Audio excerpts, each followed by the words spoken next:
Why can't I reproduce this bug? Debugging process explained. Have you ever faced a bug that just refuses to show up when you try to fix it? It's like chasing a ghost. You see the error once, but then it disappears. That can be so frustrating.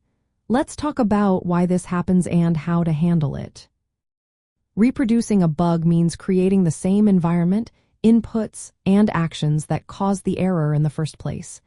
If you don't do this exactly, the bug might not appear again. This makes fixing it much harder. In debugging, reproducing the bug is the first step. Without it, you're just guessing.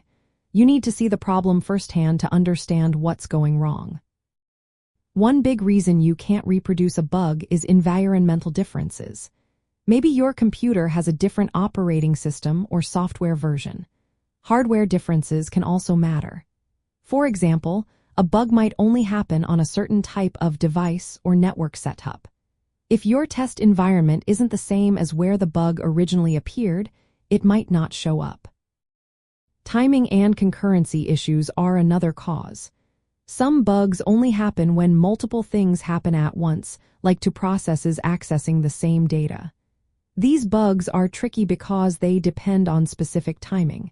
If your test runs a little differently, the bug might not trigger. Data dependencies can also be a problem. The bug might depend on certain data states or inputs that you don't have during testing. If the data isn't exactly right, the bug won't show. Some bugs are intermittent, meaning they happen only under certain rare conditions. These are especially hard to catch because they don't happen every time. User-specific behavior can also cause issues. Maybe the bug only appears when a user with certain permissions performs a specific action. If you don't replicate that exact user scenario, the bug stays hidden. To improve your chances of reproducing the bug, gather as much detailed information as possible. Collect logs, error messages, and the exact steps that led to the error. Simplify your test case to the smallest set of actions that still cause the bug. Use debugging tools like breakpoints and logging to watch what happens inside the program. Make sure your test environment matches the original environment as closely as possible. Change one variable at a time to see if it affects the bug. For example, try different data inputs or different network conditions. Use tools to simulate different loads or timing scenarios. Sometimes, talking with users or stakeholders can help clarify the exact conditions that trigger the bug. If after all this, you still cannot reproduce the bug, don't give up.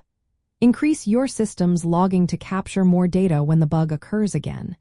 Add more diagnostics or telemetry to gather runtime information. Review recent code changes or system updates that might be related. Understanding why a bug can't be reproduced is part of the process.